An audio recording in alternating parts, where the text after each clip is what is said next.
Welcome to BollyOz.com's special panel discussion. Today we focus on the current COVID-19 crisis in India and the Australian government's decision to ban and impose fines on anyone traveling from India to Australia. Our special guest today is joining from India, who's a well-known and a celebrated broadcast journalist, Abhigyan Prakash.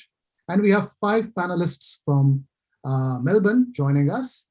First is Ruchira Talukdar, an independent researcher and a writer on climate and environmental politics and social movements. We have Tanvi Mor, a public sector employee, a social worker, and an event manager. Manoj Kumar, chairperson of the Subcontinent Friends of Labour in Victoria. Neeraj Nanda, the editor of South Asia Times, and Deepak Joshi from the Humanism Project. I will start with Abhigyan and get his perspective on what is unfolding in India due to the COVID crisis. Is it true that the mainstream media is not presenting the real picture?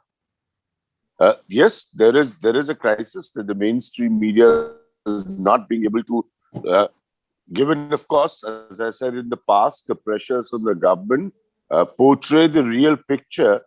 But it's also a reality, Vikrant, that when a calamity or a collapse of this nature happens in a country which is so diverse and so complicated, it's also not possible to block the flow of information. Though the governments are trying to do their best, but it's also true that information does come out. Therefore, I made the point, and I've been making it earlier also, that the government did try to control digital. Everybody's got a camera in their hand. So it's not that easy now to block information. You can only block information at the places like the mainstream media, a large section of it, where you have people who are also backing you shamelessly, ideologically, they're also backing you. So there you can block the information more. But in general, it's not that easy now. So this is a change story of India. It has not seen a calamity of this nature ever. And of course, as we all widely know, the collapse of the system, the courts intervening, the courts pulling up the governments now, absolute chaos, worst health expose of the collapse that can ever happen in a country like India. So all this is going on. Yes, there is, like always, an attempt to divert the issue, an attempt to bring in your agenda, an attempt of your crony so-called journalists to push your agenda. But still, despite those efforts, the flow of information is there, and which is most important, and people are getting to know what is going on. Also, I must point out, which is very important, Vikrant, for everyone to understand, that people at their level, now this is people to people, which of course includes me and everyone else, are also trying to help each other, putting it on social media. I'll send you a message now to share all my platforms. Wherever there's lack of oxygen, wherever there is a situation that somebody needs a hospital bed, trust me, it's next to impossible to help someone. Still, people are trying. So that is very important, because that's also happening due to the fact that information is coming out and not everything can be blocked by this establishment. Great. Thanks, Abhigyan, to providing us a kind of a basic overview, or rather some more information and the current information as well as to what is happening. And you're quite right that you can't control the flow of information, and that is what is happening. But in Australia, in fact, we have been trying to get information not only from mainstream media, but also social media, which has become very, very powerful, and some really, really eye-opening kind of news that we get to know, and also how it has impacted us. So my question now with the panelists is, I would like you all to share your view on the current COVID-19 situation in India, and has this impacted you in any way? So I can see Tanvi, who has joined us. So Tanvi, if you can turn on your camera, but I'll ask Ruchira first to respond to this, and then I'll move to Tanvi and others. So yeah, Ruchira. Thanks, Vikrant. I think all of us, share a great amount of concern at the moment, because we have families back in India, and we feel that we are not able to perform our duties towards our elderly parents who need care. So yes, in my case, I have aged and unwell parents in Kolkata, and it's been matter of a whole year of not being able to go to them because we've had a very long lockdown. The borders of Australia have been closed. But what has been unfolding over the last 2 or 3 weeks, and we don't know when the worst is going to get over in India, put someone like me in a very, very vulnerable state because I don't know if I can go back and see my parents, and if they might be infected by COVID, and so I think kind of at the larger scale, social media has become vital for people to seek help. Even kind of at the microscopic level, just for families, social media is the only way we can see each other. I also had an uncle who passed away a couple of months ago, and the only way we could see him in the last stages was through social media. And it's COVID has changed everything. It's changed our lives, but the last few weeks have kind of just shown what to expose the health system in India, that there is no health system. But it's also brought people to social media to ask all kinds of help. And it just made social media so vital to our lives, just to staying in touch with our loved ones and wondering every time you talk to them if that's the last time you talk to them before they get infected by COVID. So that's the kind of precarious mental health situation we are living with right now, worrying about our families. And of course, Australia's, which we'll come to next, the travel ban and the criminalization just adds another layer of insult to injury in this kind of situation. Yeah, thanks, Ruchira, and very rightly said that it's a very kind of a challenging time for all of us. So I'll move on to our next panelist, and Tanvi has just joined us. So Tanvi, would you like to just introduce yourself briefly and respond to the question on, how do you see the crisis unfolding in India, and has it impacted you in any way? So thanks, Vikrant. Good evening, everyone. Hi, Abhigyan. Ruchira, Manoj, Deepak, Neeraj, and Vikrant, we all are familiar with each other, so they don't need my introduction at all. But I'm a public sector employee here, and I do some events and social projects on the side. Also working on the homelessness project, my own homelessness project in Victoria. So that's the little community work that I'm engaged with. So far, this COVID situation is concerned, in my understanding, I see it as from two angles. One is at my personal end, where obviously my entire family is in India. 3 of the family members are pretty much working every day, going out every day. And every day it is a sense of fear. And every day it's like each day at a time, that we have been safe today. Nothing has happened to us or our family members. Sanitizing 50 times a day. There is a lot of obviously work and accountability that has been added. And it's also, my mother is an asthma patient, and I think that really worries me. And even while organizing, I was, the moment India opened up the duties, the custom duties, the first thing that came to my mind is how to organize the oxygen concentrator. What if, because obviously there is no availability outside, how do we cover that bridge, the gap that's there from being at home and something happens to making them reach to the hospital and making a bed available. So definitely there have been a lot of things concerning. Every day it's been like a morning and evening exercise to just say thank you if the day has gone without any bad news. Talking from the other perspective, I was engaging myself with a couple of organizations to just run some projects, and all of them have gone to a halt because everybody's just trying to save their lives. So from that community perspective, I just see it as a frustrating, whole of this a frustrating situation, just because we knew this was coming. We had time to prepare and we did not. So it is literally, for me, it's like a man-made disaster that has been undertaken, which could have been saved. It is more about who has the power today. And I come from a bureaucratic background, and I could very nicely understand how my father or my mother could have been able to avail a bed if something happens to them. But what about a common man?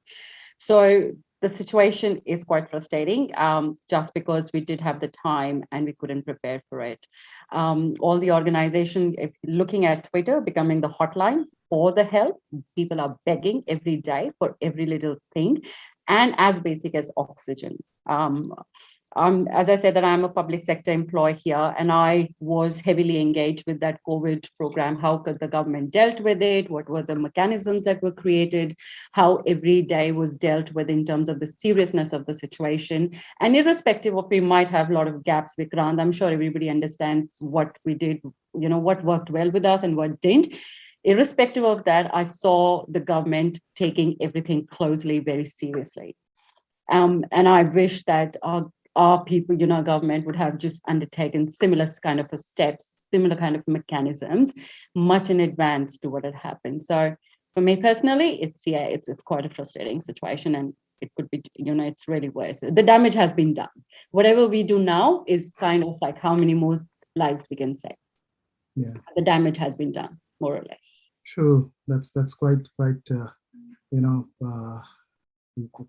quite a very frank analysis of what we see from here, and which is true to a huge extent. So I would move on to Manoj Kumar, who is also a Labour politician, and would like to get his view both as a politician but also someone who has family in India. So Manoj, how would you respond to this? Every panelist has mentioned, and I really respect Abhigyan ji, who has given a brief idea about India and what the COVID is going on. Since last many days, I come from the work, and my duty is to find out bed and oxygen for someone in Delhi, someone in Bihar. And I believe that the same situation everyone who is connected getting. And the similar situation like some direct family or your distance family or neighbor, someone has died, someone is in your family with the COVID. Each house situation is like that in India. So the question is that nobody has seen this situation, and I don't think in my 53 years of age, I have seen India has seen such condition.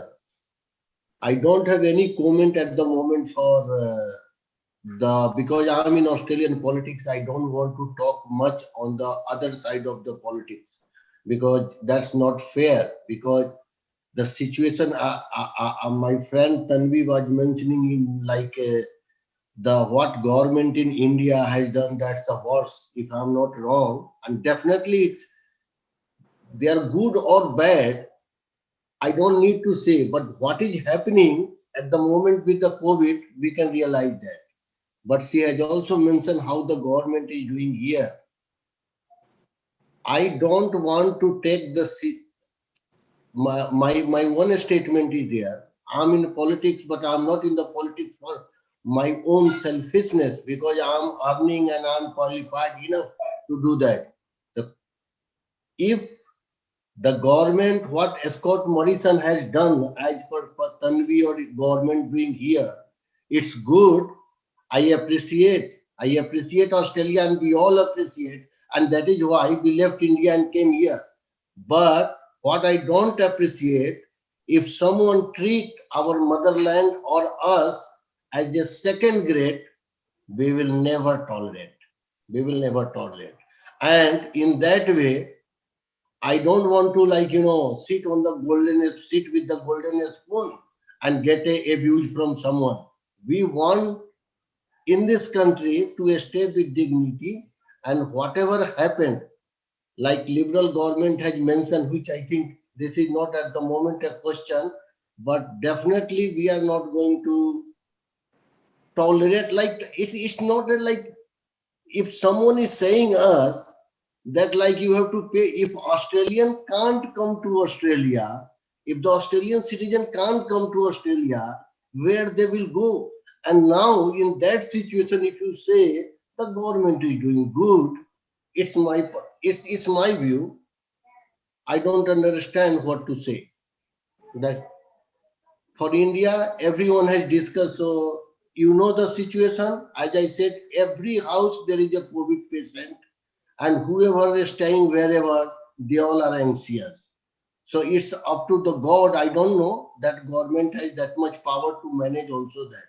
Definitely, it is a very, very alarming issue. That's I can say. Yeah, I think the government left people in the mercy of God's hand, and that's a very tragic situation. They didn't take any leaf out of the 1 year, kind of trying to create strategies for the country.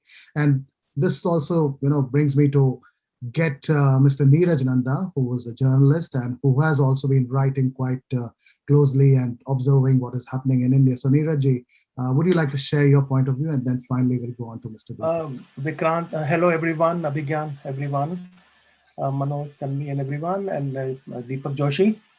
I will like a very harsh words on this issue. And though sitting in Melbourne, my view is from Melbourne, from Australia, but I have very good knowledge about India because a lot of my journalist friends all over India, including some in rural areas in the south and in the west. And I have been talking to them on the phone. And one of the greatest concern which I have and which hampers through the current government in New Delhi, whoever it is the suppression of data. This data is being suppressed.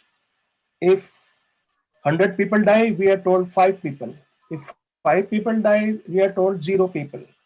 I have my relatives who are doctors in Rajasthan, in almost every city, and there I also have relatives, my cousins, teachers, doctors, who have told me they have been told, irrespective of political party or whatever, especially in the central aspect from the central government, that data is being suppressed.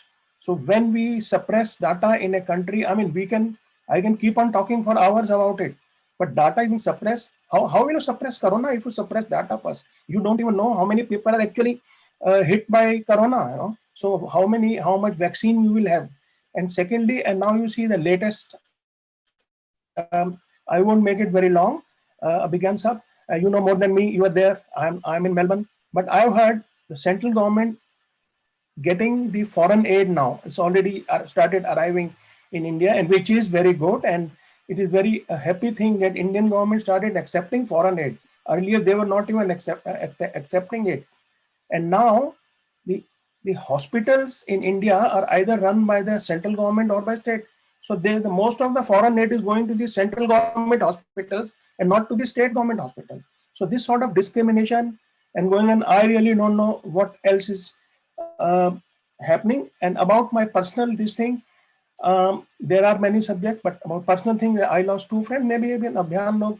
Mr. Negi was my friend in Delhi who died, Avtar Negi, and my friend Anil died in Lucknow, and his wife called us. What can we do from Melbourne? If so, to conclude, all my facts, and there I have got thousands of facts, is that there is a complete leadership failure in India and an administration paralysis because of the leadership failure. And that is the main reason behind the surge in India. And now I come to Australia. I mean, there is no doubt that I live in Victoria, where the Premier Daniel Andrews' leadership worked very well. And now Scott Morrison's leadership also doing very well, accepting the India ban issue. There I agree with Manoj that should citizens of a country be treated like this? Yes, I agree. We have zero. We no more have 0 cases. I mean, I should inform all of you. There has been a case in New South Wales today, and a few days back there was another case in Perth. So we are not 100% zero, but almost zero. Should we have COVID in Australia again? No, we should not. But that doesn't mean that the citizens and permanent residents of Australia should not be allowed. They should be allowed. And that is where the federal government's failure is, not to have a proper quarantine system. They failed to do it, and now everybody is suffering because of that. And maybe around 9,000 people in India, including 30 Australians in IPL, which has been suspended, and officials and so on. So that's my view. Thanks, Neeraj, and some really interesting point of view that you presented, especially about data, which is really concerning, and that hiding the data or fudging the data, that has become such a problematic thing coming out from this particular government. And yeah, I can go on and on, but Deepak Joshi has been working on the ground with various organizations, various activists, and himself running a few campaigns as well. So Deepak, I would like to hear your thoughts on these issues. Thanks, Vikrant. First, I'll talk about how I'm impacted. I mean, personally, in terms of my relatives and closest relatives and my sister, brother-in-law, etc., so far they have not been affected. There have been a few elderly relatives that had COVID, but luckily they all survived. Amongst my friend circle, yes, unfortunately, some of them lost their family members. There are many I have known for many years who are. I'm just beginning to know about how they succumbed to COVID. But I mean all that actually, yeah, it's loss of life, and it's these are tragedies that affects their near and dear ones deeply. But even that seems to pale into insignificance with the kind of tragedy we are seeing in India. And I was talking to someone today, and I said that I have used the word dystopia more in the past week than I have ever used in my entire life put together. And I'll try and put that in perspective. I mean, we have this situation in India where people are dying of asphyxiation on the streets. Their relatives are begging for oxygen, medicine, or a place to rest. Hospitals are full of almost dead or dying. Doctors and nurses are exhausted physically and mentally. Resources are running out. People are spending their life savings just to get admitted and get some oxygen or some treatment. And on the other hand, there's the black market, which is thriving for the oxygen cylinders, to people touting for hospital beds or medicine selling at multiple times their price.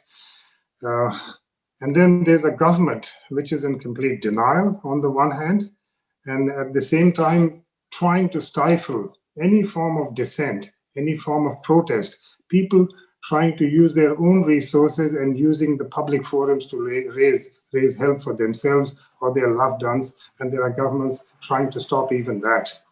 And there's a supreme leader who's been addressing giant rallies, and there are giant functions and melas and religious ceremonies like the Kumbh Mela being organized.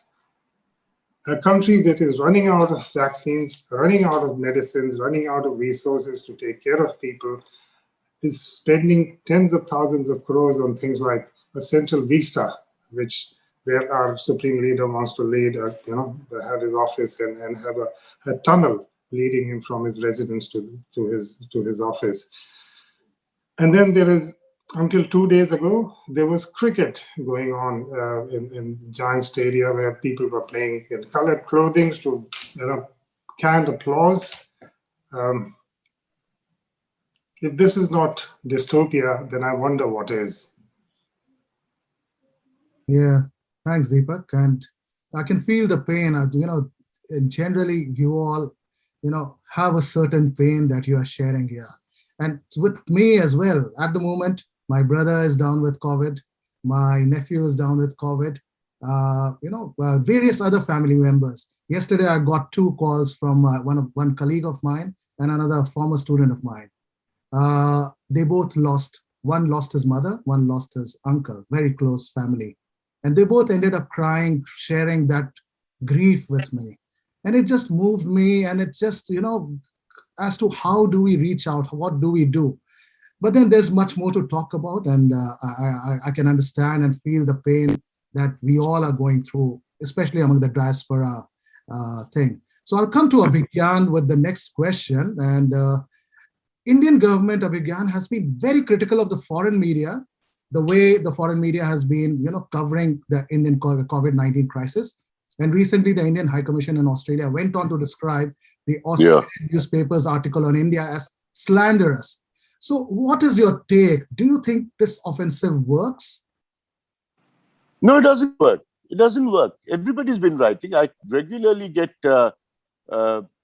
pieces and editorials like the one written by Le Monde. It's a very prestigious French newspaper we all know. So as I said, none of you see by some Indian Deputy High Commissioner writing back to the Australian doesn't make a difference. In fact, today a newspaper story has been printed where politicians and bureaucrats have now got together to work out some kind of a perception management, which clearly confirms the kind of flack they are getting. I will get back. In fact, you see, I've also lost friends, family. The pain is enormous. In fact, the pain is now transcended into anger. There's more anger now than pain, because this is a country where people don't vote on health issues. They don't vote on unemployment. They don't vote on economics. They vote on caste and religion. So this is the kind of government you get. People also have to start looking at themselves. This is the kind of government you will get. There'll be a third wave, fourth wave. I don't know. I'm not an expert on that. And you'll still be running from one pillar to post with oxygen cylinders. So this, and most importantly, Neeraj pointed it out. It is true. It is true that the data and the numbers we are getting is not absolutely reflective of the ground reality. It has reached rural India. And I've been, as a reporter for such a long time, please understand, over 60% of India lives there. We have no clue. Right now, we are only being informed and talking about the urban phenomena. What is happening in rural India, we have no clue.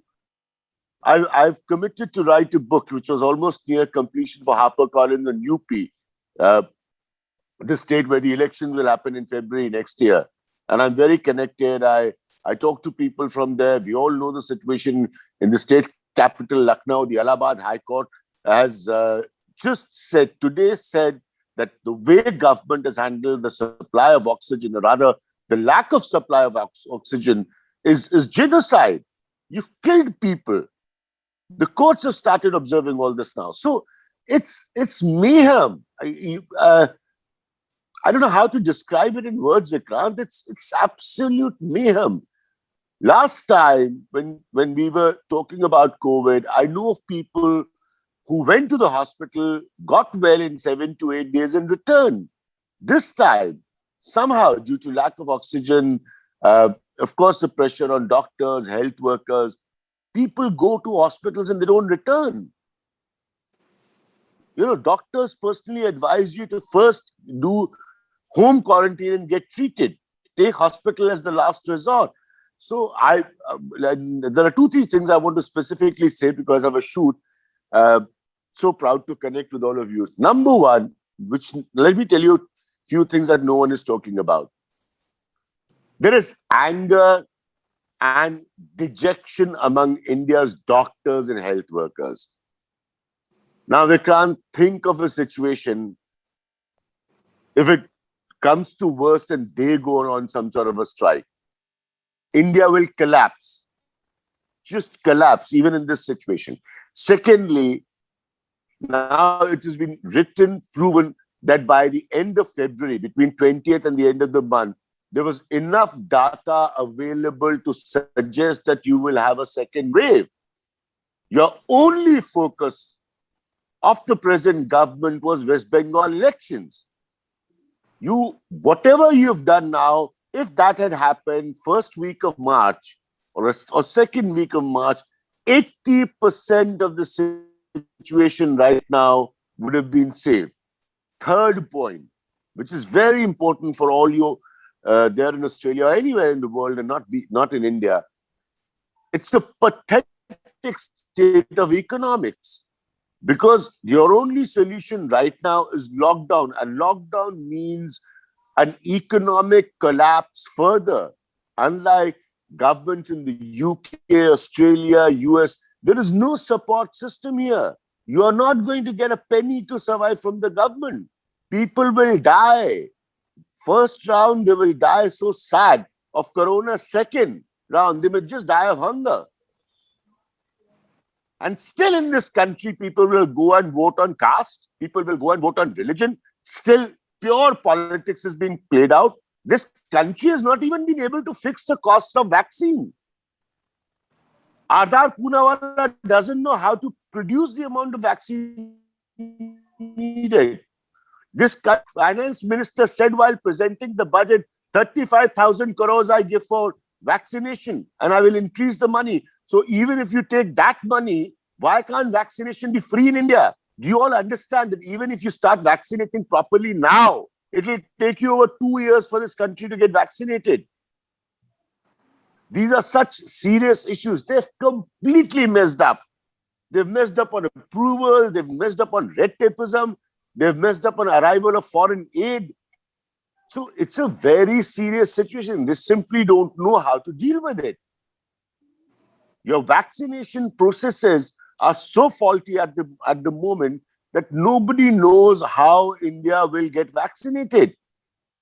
So these are 3-4 very, very serious issues. Every Indian by himself, and that's the great nature of this country, is trying to help each other, because India, by the last census of 2011, has about 25 crore families. Now, the experts are suggesting if this goes on at this rate, nearly 15 to 20% of those families will be affected. As you just pointed out, Vikrant, your family, my family, everybody's so concerned. Which means that out of every 3 families, you might have 1 fatality. Now, this is so serious. What worse can there be for a country? So I'm just saying, yes, there is a medical problem. There's a health problem which doesn't seem to be getting sorted out. We don't even know the price of vaccine. We don't even know the process of vaccination. Of course, there is enormous and full-scale politics going on between center and state and center and state and center and state. Center is very clear. You have to push it to the state if the BJP government is not there. Although, like in UP, you have a 325-seat BJP government. So nobody will ask question that there the center and the state government is the same. But where you don't have a BJP government, put it on the state. It is very simple. This country has not yet been able to fix a clear-cut vaccination policy. And a clear-cut, I've been saying this on television, I've been saying it everywhere, despite the fact that, voices here are suppressed. You're not supposed to speak. I'm clearly saying get a one-line vaccination policy for this country, which clearly means that center procures the vaccine and hands it over to the state so that they vaccinate people. So there's not yet, there's no single price. The Supreme Court of India has questioned this. There's no process still clearly defined. Don't ever be confused while sitting in Australia. This 15 crore vaccination was for 45 plus. Now you have a situation where you're saying 18 plus have to be vaccinated, which roughly means between 72 to 74 crore people of this country, which means over 140 crore people to be vaccinated. So even if the process starts and goes on smoothly, which we all sincerely doubt, you will need over 2 years. So these are such grim pictures. I don't want to sound negative. I know everyone's hearts beats for India there. But these are such grim pictures, and still there are no solutions coming out. Just meeting and of course statements, and now of course there's a West Bengal agenda. So nothing by the attitude of the political class seems to be changing, and we are hugely to blame ourselves. We love our religion, we love our religious politics and caste. Okay, Abhigyan, point taken. So yeah, there's lots of things that you mentioned, and there is lots of places that we have to really work on. So I'm also mindful of the time, and we are running out of time. And I would want all the panelists to, in a way, wrap up their particular point of view. So anything you think that you want to, discuss about, especially in relation to the Australian situation and Australian response towards the India's COVID-19 crisis, and also if anything at personal level that you are doing and you would want, to share that. So again, I'm also Ruchira, I'll start with you. There's such a disjoint between this world that we are in, as you were saying, Abhigyan. We are sitting here in safety. We are.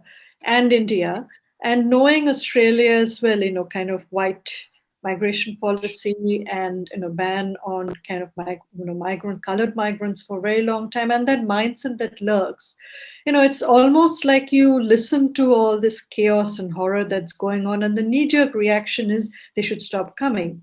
And that's what Australia has done, has stopped Indians who are Australian citizens from returning. And we don't know how long the ban and the criminalization will last for, but definitely till mid-May. I was thinking about India's situation last year, and India, kind of did go around tom-tomming talking about the fact that we've beaten COVID. But in the first 3 or 4 months, and when there was national lockdown, it caused disaster for migrant workers. And then very slowly and very painfully, the country was back on its feet in some way, at least. And the COVID wave had possibly been beaten. It was nothing to go tom-tomming about. But I thought that, will there be a second wave? And will India or South Asia be in such a state where the rest of the world starts cutting it off? And I find my worst nightmare coming true right now in a way that I wouldn't have imagined happening. And I'm sitting here imagining things, whereas my friends, my family, my loved colleagues, everyone from the ground in India are copying it. So in a way, I know that Australians kind of will have a knee-jerk reaction to it, although there's been a really strong opposition and lawyers have taken it up, and the UN has asked Australia to reverse its ban and criminalization because it's unprecedented. But this is when we're in a state of horror, then this is how governments can react, and Australia is a case in point. So the thing is to be able to protest this and get this ban and criminalization lifted, because it sets an extremely dangerous precedent for people of color, for India, for South Asians, for indigenous people. So what we can do from here is to be able to work with and galvanize civil society opposition to this kind of ban, because it really sets a dangerous precedent. The other thing in terms of, we all have very strong networks and contacts back home. And there are various donation sites to donate to. I also kind of am in touch with lots of communities in rural India. And as Abhigyan, you were saying, Neeraj, you were saying, yes, we don't even know what the situation is in rural India and how people are being impacted, what the death toll is, how many people have COVID, because they're not getting tested. This is dropping off like flies. So at this point of time, as much as aid and help is possible, and kind of to be given to local groups in rural India, but also to support rural journalism, Pari, and independent journalism, that is, kind of journalists are putting themselves and their lives on the line to go and report from the interiors, and being able to support that kind of work is absolutely critical to being able to at least know what is fully going on in India as much as we can. So these are my final words. Thanks, Ruchira. So I'll move on to Tanvi. Tanvi, would you like to wrap up your particular point of view on this? Oh, thanks, Vikrant. Just to give you background, obviously, as I said, that I work in the public sector, and any people in my colleagues in my department know how passionate I am about my motherland. And I have been celebrating every occasion just to give that strength and what we do, how we define ourselves. At the same time, they were always aware of the criticism that I bring of the Indian government in certain areas. Now they know what I have been talking about. For the first time that I'm saying, I go to a cafe every day these days and I read the newspaper, and for the first time ever, we have India in news for the past 1 week every single day, and they are covering for all the bad reasons. So there is 1-page or 2-page story that's coming up, and you can't ignore it, right? People ask you questions. So so far, that whole piece of concern of the media and criticizing the Indian government and how Australians have taken a stand at the Australian government. Manoj, this is a very gray area, and I understand, where you came from. So I was literally referring to how Indian government, have acted on, like, just within the Indian situation. But when we talk about the media opinion about Australian foreign media opinion about what's happening in India and Australian government taking a stand, it's extremely a gray area. It is where it can. I agree. It's a little harsh. Also, I agree that if it was happening with India, it should also happen in consistence with every other country where the infection rate is high, to make it a consistent approach, because they have, at the end, you're trying to protect the Australians. But at the same time, we also need to understand that probably Indian leadership may have had a good heads up at certain point in time, much in advance, but not the Australian. The Australian government got to know about what's happening in India right a week ago, and they had to do something very urgent. And it was also for 14 days period. It's not for a month or forever. The whole thing was just to consider saying, what can we do? And also they have added, if somebody tries to come to Australia through illegal means. So there is all these mechanism that was required to put in place. And I'm saying that it is debatable. It can, there are certain, whether it comes within those human rights is totally a different topic. But at the same time, there are certain things that the government will think from their perspective rather than from a common man perspective, just to protect what they already have. The Australian residents who have never been to India, do not have families there, do not have any concern what we do, would only like to protect themselves. It's as simple as that. We have been doing very well. We have had those zero. All the other cases are in hotel quarantine. So we have been able to control something. But what happened in Perth, where an Indian man got married, came back with a spouse, and that's how the West Perth cluster grew. So they have to take every other consideration, every other aspect into that consideration while making those decisions. That can be debatable, but overall, for me as a public sector employee, I just come with a different opinion, different viewpoint. Talking about how I'm able to help or how I'm trying to engage myself, I started doing very little things, just trying, being on Twitter, understanding what's happening there, and also all the information that being shared. And I started sharing that information on social media, on WhatsApp, on Instagram, wherever I'm on, even on LinkedIn. And then I started realizing that people started messaging me saying, Tanvi, do you want to be a part of this WhatsApp group? Because we are trying to share the information and then you can spread through your network. And that's what I have been doing. And it has been helpful because now I was really worried about what's happening in Haryana. I come from Haryana, and I know there are a lot of news in, from Delhi and Mumbai and metropolitan cities, but not as much from Haryana. So I'm trying to connect, and my lot of family is in villages, and I've been trying to chase them saying, has it reached villages? How are you guys doing? What's happening there? I have had no clue. So I'm trying to connect with anybody and everybody who's there on Twitter and can give me that ground information in those Haryana rural areas as well as Haryana cities. That's how I'm trying to share the information. So that's my. Yeah, great. Thanks, Tanvi. That was quite detailed. So moving on to Manoj Kumar and to get his final take on issues in Australia and any comments on India. Vikrant, from my perspective, I think Abhigyan ji has already mentioned. When you work, it's not the government, it's the people also who you are electing. If the people work on caste and religion, not on development and fairness and education, then what kind of leader and what kind of rule, sasan and facilities and healthcare and education and fairness, justice you expect? So it's the people of India, like what Abhigyan ji has said, 1.25 billion people can't elect a proper and good government. We are sitting in Australia, who has already left that country for our own betterment. What we can do sitting from here? So it's the people of India. They have to find out a good government to serve them. Number one. Number two, it's not the time to talk even, I think, because each family, I agree with Tanvi, she is from Haryana, I'm from Bihar.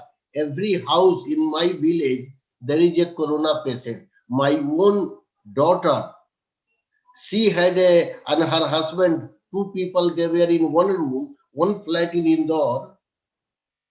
They had an apartment in Indore and they were doing self-quarantine in the house, and they don't want to go to the government. So the question is very, very conclusive. If there is no place to burn the dead body, there is no place in Samsan Ghat for the people, you can think the situation under control in that country. Simple. Only we are trying to help from here, but what's happening there is just, I can say, if by God grace. That's it. I don't want to discuss much on that. For Australia, definitely, now, what is the vaccine situation here? If the situation has become worse in India, it could happen again in Australia. We were supposed to get vaccination by a month of April. We have not got it. Even 25% of Australian has not been vaccinated till now. And after that, the Prime Minister of Australia, when they talk here and there, they don't talk about the main point. I'm not discouraging him and talking against him because I'm a different part of politics. On this channel of Vikrant last year, I supported his view. He's like, supporting Indian student, Vikrant, if you remember. And I said, I'm not going to talk much about Prime Minister. But the question is now, you are not doing, Nanda ji had well said, there is no quarantine system. In 1 year, we could have done a more.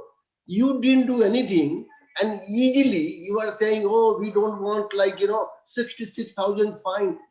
Last year, people came from UK. UK was in the worst situation. Why? They have done quarantine for them. So if you can do for UK, why not you can do for India? Indian migrant, I think Pallavi, Tanvi and other listeners also know, Indian migrant here in Australia is the second highest taxpayer in this country. You need good doctor, you need good scientist, you need good engineer, you need good IT people from India.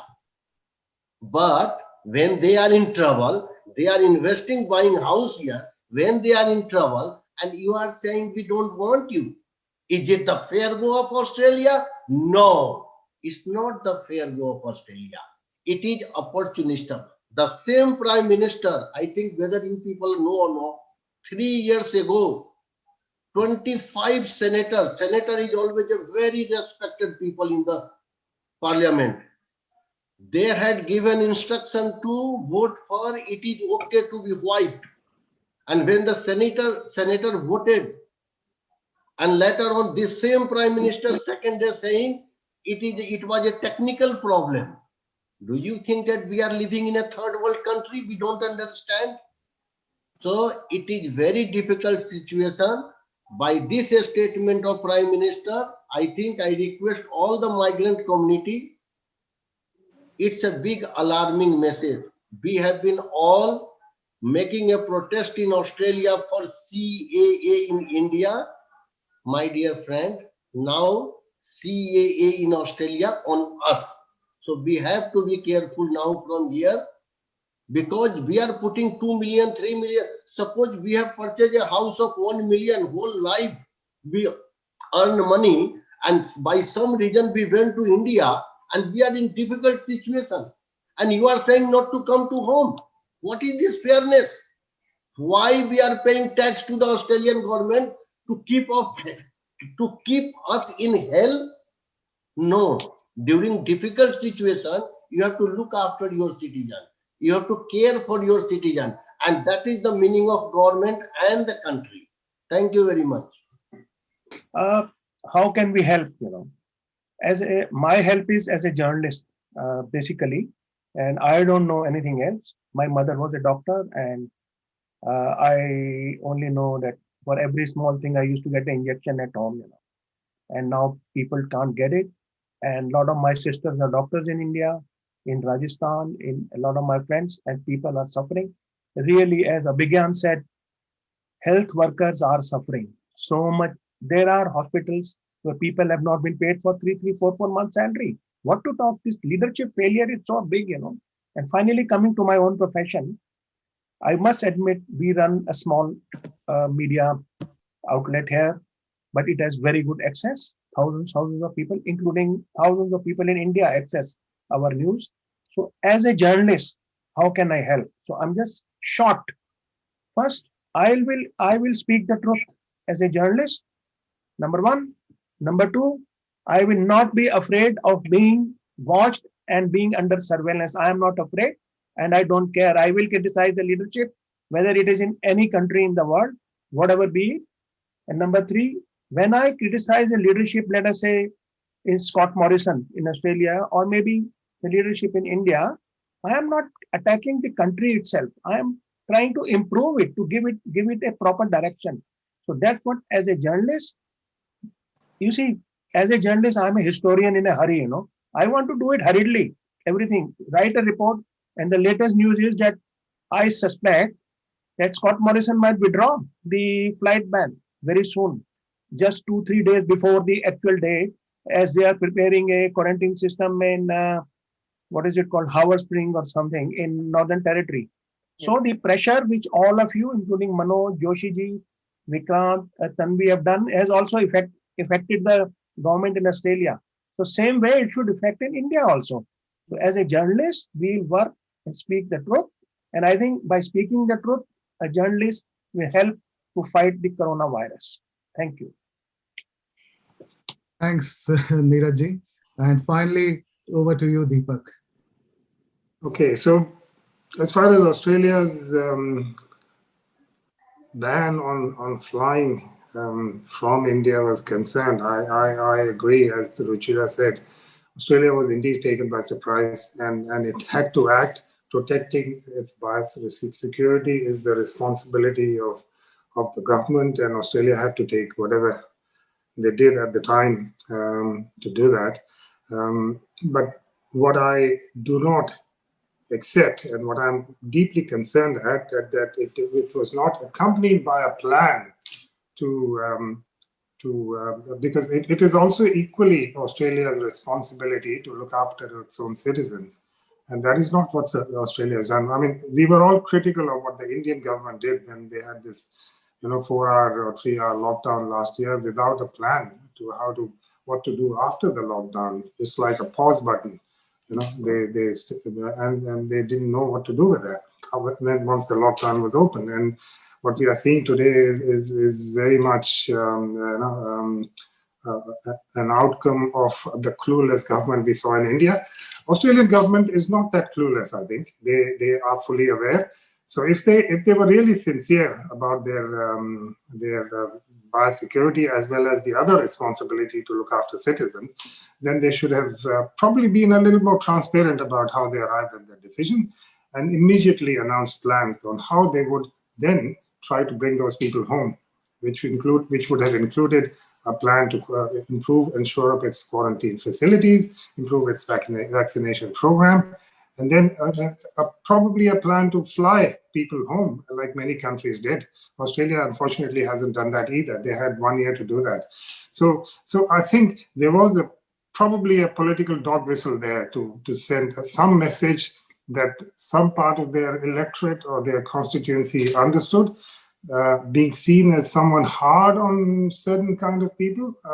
I mean, one can never be sure of that. One can never prove it, but it is unlikely they would have done that. They have not done that in the past, although there are countries, I was looking at cumulative cases are much higher in USA. Per capita cases are higher in some European countries.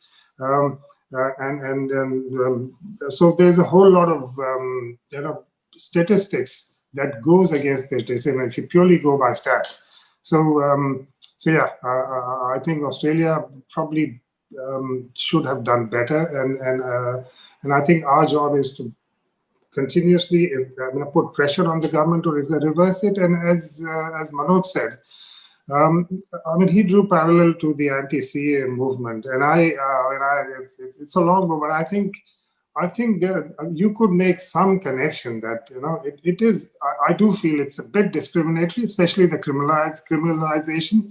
Tanvi gave an example of someone who had gone for a wedding, but I didn't see any evidence how they broke any law or any rules. So they did that within the Australian system because the system allowed them to. Even the few people who circumvented the direct flight thing, the two cricketers who came here they found a loophole in the system. So the idea was to work on those loopholes and fix those loopholes, not to criminalize people who are trying to come here. So I think, in a nutshell, Australia should act. And I think once they have, hopefully in the background they are doing that, but they should be more open about it and be more transparent how they came at this conclusion that there was no other option available. So that's one. As far as what I've been doing, I mean, whatever we do is not enough. I mean, I know there are activists working on the ground in India, the activists that are, so easily termed urban Naxals or anti-national or Tukle gang. I know many of them, and I know they are risking their lives and their safety and their financial security to help people day and night, arranging oxygen, arranging hospital beds, helping people cremate their dead, giving them a little dignity in death. There's a lot that is happening, and although like Tanvi said and like others have said, I've been trying to use my networks to find out what facilities are available, trying to make sense of them, trying to document them.